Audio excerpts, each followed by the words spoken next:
Well, here we go. Huge ice storm. Here's the aftermath.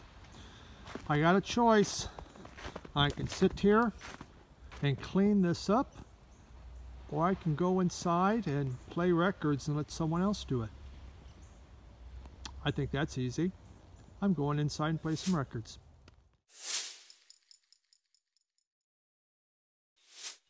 Welcome back. Here we go. Go-tos. This time it's from number 40 to 31. The countdown continues.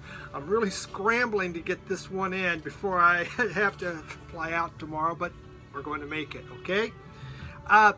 First off, it's nighttime. We're allowed to drink, right?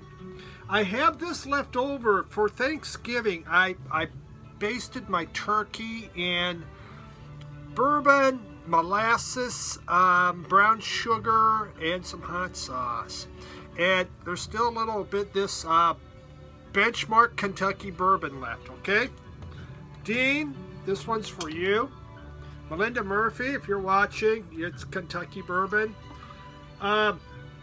Folks, don't try this at home probably because I really don't drink.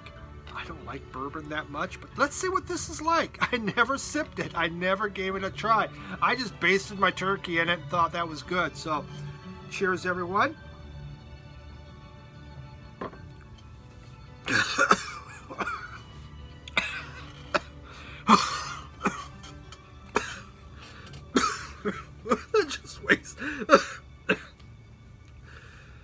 Just wasted a minute of the video. Oh God, that stuff's awful. Woo! I'm all warm inside now. Okay, well, you know, there's nothing like trying something new right on camera, right? That's how you do it. I got tears in my eyes. Oh my God. Oh, Lordy, first time I had tried whiskey is from a Scotsman up in Scotland. It didn't go well. All right, number 40. Nick Drake, Brighter Later, and this came out in 1970. You know, I was introduced to Nick Drake through Volkswagen commercial. Isn't that sad? Commercialism at its best in the 1990s. But they were playing Pink Moon, and it was so catchy, and I had to find out who did that. And I learned it was Nick Drake. And I then went out and I sought his catalog. And so this here is from the 1970s, just pressing. This was the second album that he put out. His first one had disappeared without a trace, almost like basically it had never been born. So on this one, he brought in the Fairport Convention came in to help him out, along with John Cale, to see what they could do to make it, you know, get better. The problem with Drake is he was so painfully shy. He wouldn't do interviews. He wouldn't perform. And if he did, he never said a word. And people were just upset about that because he wouldn't interact. He just couldn't. You know, he suffered from severe depression and insomnia, and eventually in 1974 he took his life. But this album, dare I say, a Nick Drake album that is uplifting. That's a word you usually don't hear. You can hear him in the background. Isn't that beautiful? You know, they decided to try to create a more poppy album. And again, that's why they brought in the Fairport Convention. To me, they created a masterpiece of pure beauty. It starts off, and when you heard the music at the beginning, this was the introduction, and actually the song is called Introduction. To me, it's like sitting on top of a hilltop. And you're sitting there, and the first rays of sun come up, and they warm your face. It's that beautiful. It's that gorgeous. It's one of the most beautiful introductions, called introductions, that I've heard. It then goes into Hazy Jane. There's Hazy Jane 1, Hazy Jane 2. This is actually Hazy Jane 2, which comes before Hazy Jane 1. I don't know. You can hear that in the back. I'm going to use another word too. I would not describe Nick Drake. It's danceable. You hear on there, I mean, his guitar strumming and he's singing along in really an upbeat way. Richard Thompson adds his guitar to it, which really gives it some extra boost. And then they bring in the brass, and the brass create pure joy within the song. There's another song called At the Time at the chime of a city clock, at the chime of a city clock, and that has this smoky sax playing. It's like on a dark night, and he's underneath a street lamp, and you hear this smoky type sax. Such a great song. Brighter Later, that starts side 2. It's another instrumental in which you can hear Nick Drake's guitar playing with a flute. And then there's a bass and drum behind there. But it's just this happy intertwining of guitar and flute. And what a great way to start it off. John Cale, he adds his viola and harpsichord on various songs. And you really hear it on the song called Fly. And it's like the swirl of music that goes around Drake's lonely lyrics. It just adds more to it. And again, especially Cale's piano that you hear in there, and organ. It just brings a new dimension to it. This album, like the first album, it disappeared without a trace. But to me, this is a wonderful example of genius, the genius of Nick Drake, and the fact that he could write music, and he could write music that you could even dance to. Nick Drake, Brighter Later, 1970. If you want a beautiful album with beautiful music, you will never go wrong with this one.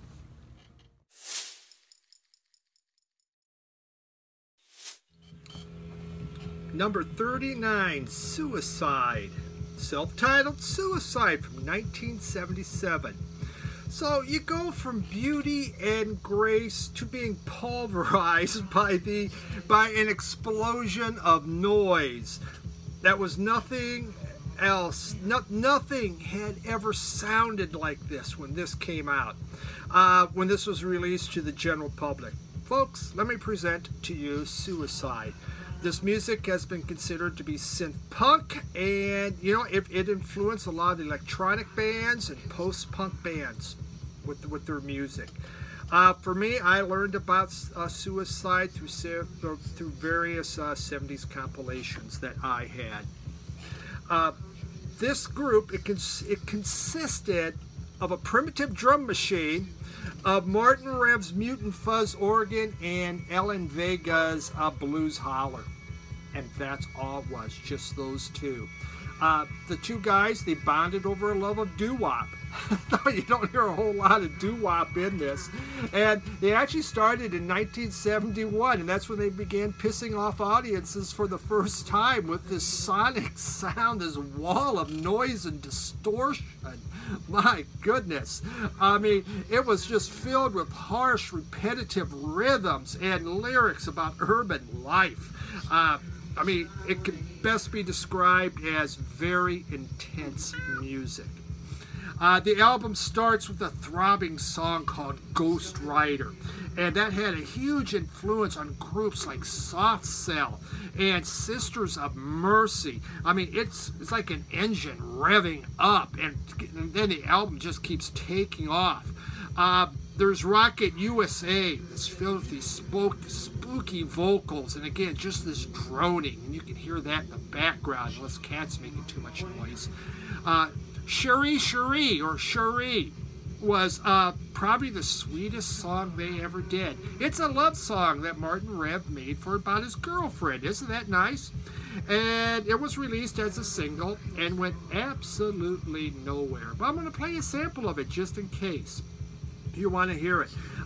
It was like a love song like no one's ever made, and was extremely disturbing. But yet, it was their soft side. There's Frankie Teardrop. That starts side 2, a 10-minute song. That song is so unnerving. Ellen Vega has probably the spookiest, he screams, and it is a scream of death. I mean, it is nerve-wracking. I mean, the song's about a man who got fired from his job. He goes home, he's depressed. He kills his wife. He kills his child and then commits suicide. That's what the song's about. And let me tell you, there's not so much as wall of noise as Ellen Vega's voice and his yelp and the screams. my God. I mean, it's haunting, absolutely haunting. Great album. Love this album to death. This is the first press I was able to get from Jay from Vinyl in the Van. I'm so happy to have this in my collection. I just bought a brand new repress of it.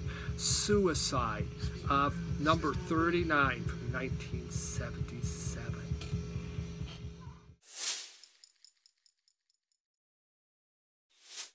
Number 38 is Beck, Morning Phase from 2014. This is Beck's 9th studio album, and it actually was the album of the year in 2014. It's a companion piece, shall we say, to his previous Sea of Change, which is also an incredible album. This album, it's comfortable. It's like listening to Gordon Lightfoot. Very relaxing. The singing and the music, to me, it takes on this ethereal feel. It's not so much to me as what is being said, but how it comes out sonically, and it just blending with the music. I mean, every guitar pluck, every string swipe, it just has this warmth, I feel, and it just flows out of the album. Even if it's about breakup, in this album, it is about breakup. Many of the songs start with just a simple strumming of a guitar, and they grow into this vast, dazzling, shall we say, canyon of sound. No intensity in the lyrics whatsoever, but instead patience is what you feel. It's like he's saying, things are going to be all right. They're going to be okay. I mean, there is serenity in each song. On what's playing right now, on Morning, I mean, you could practically, again, feel rays of the sun, just like I said, brighter later. I mean, it is. It's like a morning sun coming up, and you're there to enjoy it. Heart of a Drum, also, it radiates with, kind of like Nick Drake's Brighter Later. It has that same kind of feel. But yet he asks this question. The question he asks is, why does it hurt this way? To come so far to find they've closed the gates. That's pretty good stuff. Say Goodbye, he adds a quiet banjo to it. And along the banjo, along with his simple guitar just strumming around. Very, very restrained drumming goes on.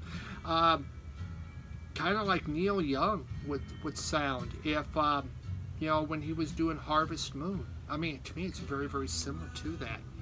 Unforgiven has Beck, to me, milking every single vocal syllable. And his composer, the composer of the strings was his father, David Campbell, which is really kind of cool how they work together. This is beautiful. It's relaxing. It's an incredible Beck album. Well worth, if you haven't listened to him, you want something super relaxing and super beautiful, by Sea Change and by Morning Phase, number 38, 2014.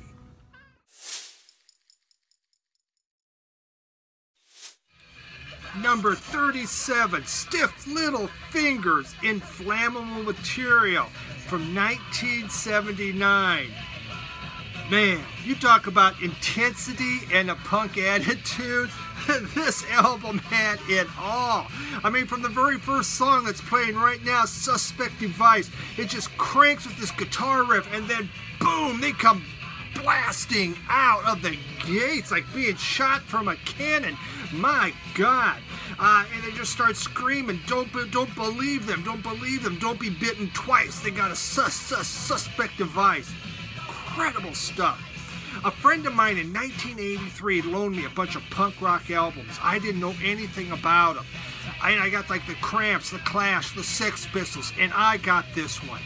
I have been looking ever since then to find an original. I never have, but thankfully last month they reissued this, and I finally got Inflammable Material on vinyl. I mean, these guys have been considered the Irish Clash. I mean, they sing about sectarian violence. I mean, remember, this was in the 70s. They sing about police oppression and boredom. Everything you could ever ask for from a punk band. they had something to say, and they said it in this album. You know, the lead singer and songwriter, his name is Jake Burns, and he has this intense, powerful, extremely angry voice. Sounds like he's been gargling on glass shards his whole life. It is so dang rough. There's a beautiful love song. I'll play you a snippet of that called Barbed Wire Love. And he just sings, he goes, all you give me is barbed wire love, tangled up in barbed wire love. Fun stuff. Wasted Life is an anti-militant song. It just has this powerful refrain where he keeps singing, I won't be a soldier. I won't take no orders from no one. Stuff their fucking armies. Killing isn't my idea of fun. Man, I'm telling you, these guys came out of the gates. They do a crossover of Bob Marley's and do a wonderful job of Johnny Was, and has a nice reggae feel because the punks, they love this reggae. And then there's Alternative Ulster. And I tell you, if there's a punk classic, that's one. It has just filled with these hard-hitting guitars and the bass and drum. It just comes in, and Burns just sings about dissatisfaction and what's going on in his homeland and everything around him. These guys were angry. They were pissed off at the world. They were pissed off at what was going on politically, and they put it out on 2 sides of vinyl in an absolute important punk rock classic. Number 37, album I love to death, Stiff Little Fingers, Inflammable Material.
Number 36, Handel, Music for Water from 1717.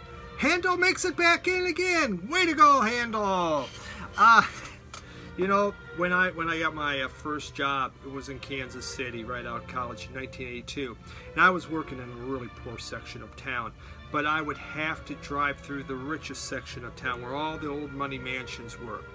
And a lot of times I would play NPR, public radio.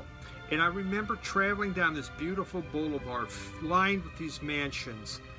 And this came on, Music for Water. It was the first time I heard it. And I go, this is the most perfect song for driving down this boulevard. And I had to go out and find it and bought it. And it's probably my favorite piece of classical music. I also noticed I started with soft, went hard, I went soft, I went hard, I went soft again. I don't know how that happened, folks. I mean, I just line things up and go, what the hell? Oh, well.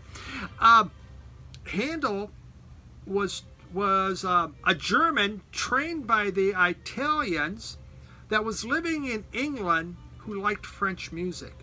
How's that for different? And the music on here, it's a soaring celebration and a Baroque masterpiece. So there's a story behind this, whether it's true or not. But Handel had asked for a leave from his master. People, all the composers, they had a master. Someone that basically owned them and they wrote their music for. And his master was the Elector of Hanover. And he asked, could he go to England? The guy said, sure.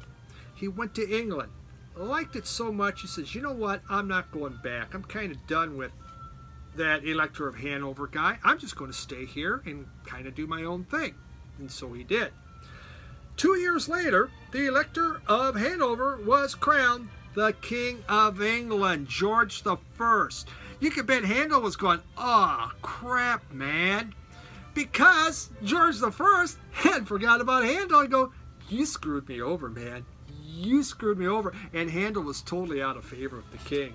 So he's sitting around going, oh, Lordy, what am I going to do? I'm going to be unemployed. I'm unemployed. No one wants me. So he came up and he created Music for Water. He made this beautiful orchestra, this beautiful orchestral piece. He had a 50-piece band. And they went along, they sat along the River Thames, and they waited for King George's barge to come by. When his barge came by, he started his orchestra up, and they played Music for Water. King George was so enamored with it, he brought it back into the court. And Handel was, once again, thumbs up, baby. He is back in court again. So the story goes. You know, the music is, it's divided into 3 different movements. There's F major, and in F major it really incorporates the French horns, which are just beautiful in there. It has such a great sound. There's D major, and D major, that section was more suited for the trumpets, and then there's G major, which is quieter, which is appropriate for the flutes and the recorders. This music, it is a celebration of the River Thames, which was heavily polluted, and you just didn't want to have a drink of that water. But it's what people loved. It's a beauty of music. It's a piece of beauty and power. Great stuff. Handel's Music for Water. What number? 36.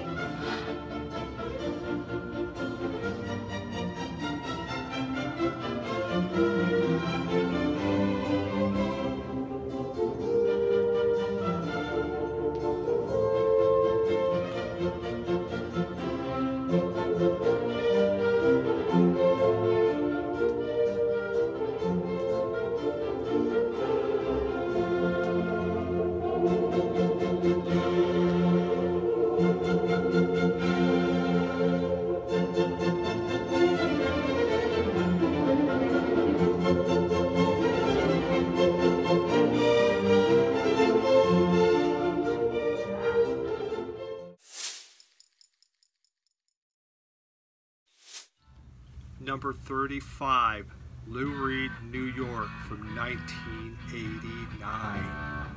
I was a fan of Lou Reed primarily through the Velvet Underground, but also some of his solo works like Transformer. The problem is I found Lou Reed to be extremely inconsistent. And then I picked up this album, and I was amazed with the songwriting.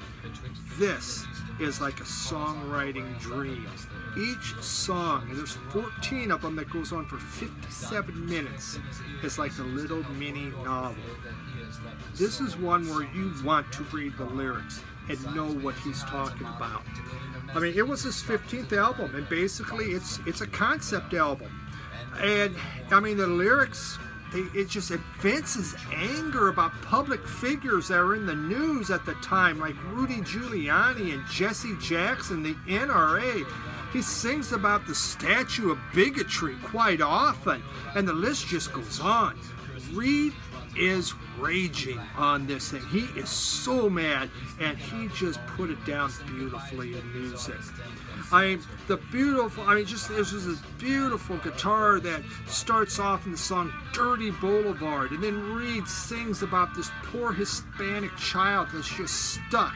He's stuck on the dirty New York streets, and all he can do is hope and dream about someday be able to fly away from the dirty boulevard.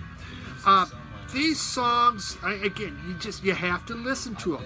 Halloween Parade, it's a song that sings about the devastating impact of AIDS. Endless Cycle is a song about the endless cycle of child abuse, how it just keeps going from generation to generation. There's Christmas in February. It's a plight about the homeless people. It's just amazing stuff. There's a song called There Is No Time. And it's such a hard rock, and there's just this ferocious guitar attack on there. And while other songs, like the beginning of The Great Adventure, he does with humor. And he sings, and that's when he just sings about what it's like to become a parent. this album is a masterpiece of writing. It's a masterpiece of music. It was just Lou Reed at his very, very best. Absolutely an all-time favorite album of mine, from number 35, New York, from Lou Reed, from 1989.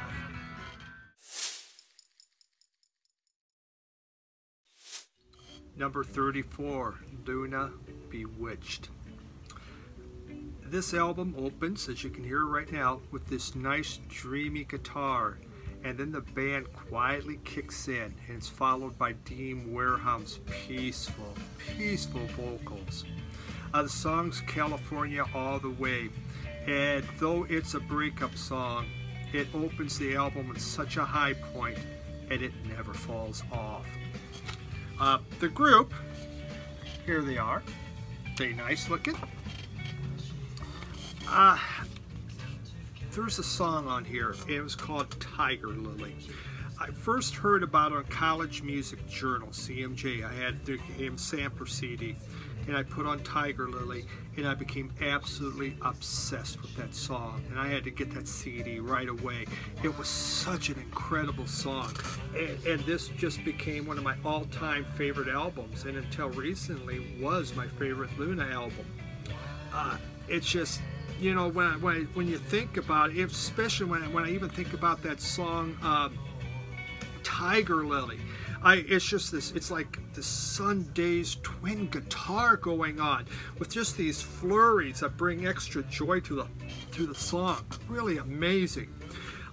This is Luna's second album, and Wareham, he had formerly been a part of Galaxy 500, but other members of the group had been with the Chills and with the Feelies. So these guys had a lot of cred to them, and to me this is like a dream pop masterpiece, just so quiet and peaceful. You just can't help but relax and enjoy. Sterling Morris, I mean, a big influence for Luna was the Velvet Underground, especially Velvet Underground's peaceful stuff. And Sterling Morris plays on two songs. He plays on the song Friendly Advice, which is just this kind of a nice little rocker, and The Great One Street. On Friendly Advice, what's kind of fun is the song goes on for 6 minutes, and it's just a couple chords they're playing, but they just keep playing it over and over and doing stuff with it. It's kind of like a feeling song. Just really amazing things. This is such an incredible song, and we're going to try this one other one.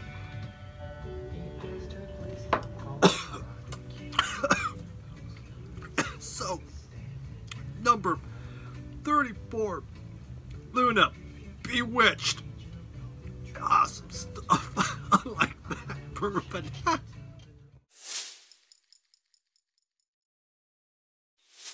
Number 33, Paul Simon, Graceland, from 1986.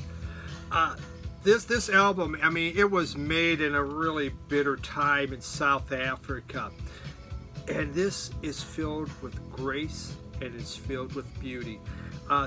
Some people say it's Paul Simon's midlife crisis. I mean, he was at this crossroad. He had just made his last album, had sank. He was going through a divorce, and he didn't know which way he wanted to go. So he said, well, what? Let's just, screw a UN boycott of South Africa, and let's go down there. In all honesty, he had this bootleg tape. It was a bootleg tape of South African music, and he became obsessed with it, and he wanted to learn more about it. And so he went down there, and he wanted to record with Ladysmith Mambazo. And then he added in new instruments. He brought in the fretless bass, he used the accordion and all this South African percussion.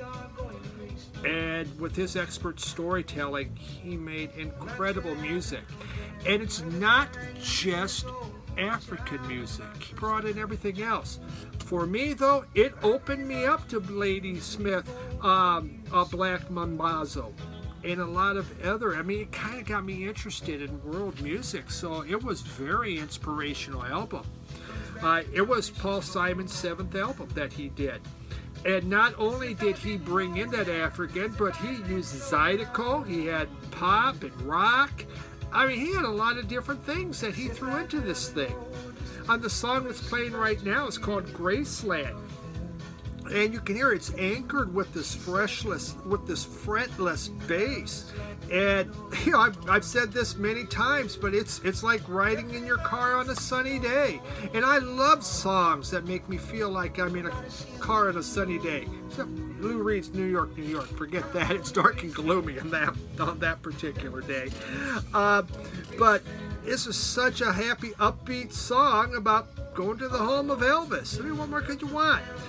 It's followed by I Know What I Know. And this is has a South African guitar and rhythm happening. And it has call and response lyrics sang by the Gaza sisters from South Africa. It's unique and it's extremely joyous. Again, beautiful, beautiful music. There was This Was Your Mother. That was, what was it called? That Was Your Mother, and it was recorded by Rockin' Dopsy.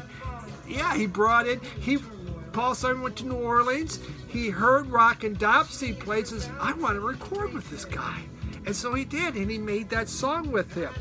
But he also brought in Los Lobos on the last song, it's called All Around the World, or The Myth of Fingerprints. And it's a rockin' song. It's Los Lobos going on there with Paul Simon. So you could see it. So there he brought in Mexican roots. He was everywhere with this. But he made such a cohesive album filled with so much different types of music. Beautiful stuff.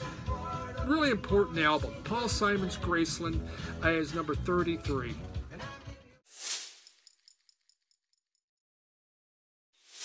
Number 32, Miles Davis, Miles in the Sky. This came out in 1968. This album's like the forerunner to Fusion. This is where it all began. The very first track, he used all electric instruments. This is the first time he had ever done that. On the second track, he even has George Benson playing guitar. And he tried to recruit George Benson to join the band, but Benson figured, oh man, if I do that, it's going to hurt his band, and he didn't want to, so he said no. There are only 4 tracks on this album, but this album is about the groove. It's pretty much straightforward 4/4 beats, which really helps give it this rock groove, which is really heightened by Hancock's electric piano, especially on the first track. And then Williams, Tony Williams, his drumming was just, some people said, mind-blowing. He'd been listening to a lot of Ginger Baker, and so he was trying to get more into that kind of rhythm. You had also Wayne Shorter on tenor sax, Ron Carter on bass. It was, I believe, the last of his second quintet. You know, what happened is Clyde Davis had taken over as head of Columbia House. And he had told all the jazz men, to say, listen, you guys need to change. You need to get with the times or get out of here. And so, you know, Davis could see rock music was where it was at, and so he pushed the jazz guys to start getting more of a rock feel to it, and thus fusion began to evolve, and Davis came up with this masterpiece. I mean, it's just built around a lot of this music. There's just these simple riffs, but then it just takes off, and in some places when you listen to Ron Carter's sax, it borders onto free jazz. It just goes. I mean, the opening track right now is called Stuff, and it's extremely funky. With Davis and Shorter, they just trade off solos, but it's Ron Carter, and he's playing this super funky electric bass that really gave it that funk. And Williams, of course, with his drumming, just pushes it forward. You know, the rest of the album, Hancock plays piano, Ron Carter plays upright bass, but they had opened the door. They opened the door for fusion. I mean, we have black comedy, country song, and paraphernalia. Paraphernalia has George Benson. And what makes that exciting is Benson's electric guitar pushes Davis. And you can hear Davis reaching and pushing himself into a whole new direction. Mind-blowing album. Miles in the Sky, it was their it was kind of taken from Lucy in the Sky. It was their tribute to the Beatles. What great stuff. Miles Davis looking as bad as always. Number 32, Miles Davis, Miles in the Sky. Number 31, Pink Floyd's Dark Side of the Moon from 1973. This is an original press. I have my first one. I got a fancy one. What can you say about this album? In 1975, my older brother came back from his first semester in college, and he said, there's 2 albums you got to buy. Again, he was too cheap to buy anything. He'll get me to do it. One was Ellen Parsons' Tales of Mystery and Imagination, and the other one was Pink Floyd. I had no idea how connected they were with Alan Parsons producing this one, and of course the other one being his first solo album. This album's deeply embedded in my mind. It was just the most amazing piece of work I'd ever heard. I just couldn't believe what I was hearing. At the time, Pink Floyd, they were trying to break out of the psychedelic shackles that they felt that they were in, because they thought this is hurting our creativity. So what happened is they met at Nick Mason's kitchen. They went to his house and they sat down at his kitchen and they discussed what was really bothering them. And they came up with money and madness and death and time. Those were the things that were bothering them. And here we have this created. They had it done a year beforehand. I mean, this came out in 73, but in 72 they're touring it on the Eclipse tour, which is something they would do, and they would just keep working the songs and working the songs to get them ready, so then they could put it down on vinyl. I mean, they got rid of their psychedelic noodling and instead went in for songwriting, thanks to large part to Roger Waters, because he had this concept and he knew what he wanted to do. I just remember there's the sound of that spaceship on the first song. It flew from one speaker to the other speaker. That was just the most amazing thing. I'd never heard anything like it. And the ticking clocks on time, tick, tick, tick, tick. And when that alarm bell went, I wasn't prepared for that thing. Hell, probably the first 100 times it scared the bejesus out of me. There's a great Gig in the Sky. They had Claire Torrey, her vocals. It's a song about death, but she just has this beautiful sounding voice that comes out. Of course, there's Money. One of my all-time favorites was Brain Damage, because I always loved the lyrics.